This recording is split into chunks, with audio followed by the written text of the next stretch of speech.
Joining us now is spokesman for the Ahmadiyya Muslim Community USA, Qasim Rashid. Qasim, thanks for being here. Thanks for having me, Liz. How are you? I'm good. Thank you for asking. All right, Qasim, I've read some of your commentary on the Orlando attacks following that tragedy in Florida, and you say that demonizing American Muslims isn't the solution to fighting radical Islamists here at home. Do you feel that demonizing of American Muslims is happening? Anytime you have the presumptive nominee trying to ban people based off of a religious test, then not only is it demonization, but it's against the U.S. Constitution. And that's what concerns me both as an attorney who is sworn to uphold the Constitution, but also as a Muslim American who lives here and enjoys the freedoms that every citizen in the country should. Right, but you understand that that Donald Trump's proposal to temporarily stop immigration, that's not American citizens that he's talking about. That's not the current population of American Muslims. That's people who are not citizens who want to come here. Well, aside from the fact that this extremist in Orlando was a U.S. citizen who was born and raised here, aside from the fact that Trump's proposal wouldn't actually solve anything, when we look at the facts, what we find is that since the Sandy Hook massacre, there have been 998 mass shootings in America. 3 have been done by American Muslims. 995 have been done by non-Muslims. If Trump was serious about stopping these mass shootings, he'd be focusing on those 995, not trying to demonize the small minority to win some kind of political game or political votes, which is actually not even working for him. Right, and that's a different topic for a different day. It's certainly an interesting conversation to talk about the gun control measures, but I do want to stay, because you're an expert on this issue, I do want to stay on Islamic law here. And we've talked many times before about this, how you believe that radical jihadists or radical Islamists, however you want to classify them, these terrorists who claim their motivation is their interpretation of Sharia law, you believe that they misinterpreted it. That is not the true Islam, that they're perverting it. But Qasim, let me ask you about this. Many Muslims around the world interpret Sharia law, and I'm talking a majority of Muslims in Muslim majority countries, to teach that gay and lesbianism is an abomination, that gay and lesbian people should be punished or put to death. In 36 Muslim majority countries, homosexuality is illegal. In 10 of those countries, those people can be put to death. What do you comment on that?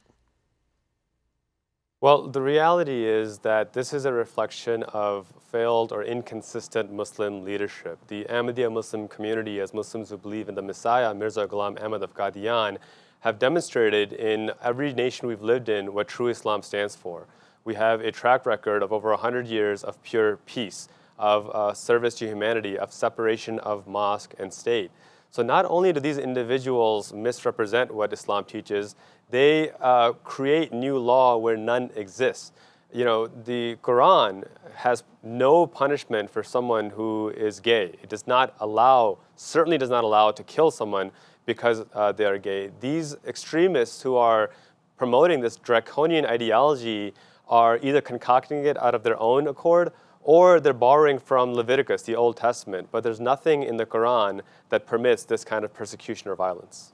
Okay, now President Obama has called this a terror attack. He actually said that from the get-go, that it was an act of terror. A lot of other people are saying that it was just a hate crime by a hateful person with anti-gay ideology. Do you consider this to be a terror attack?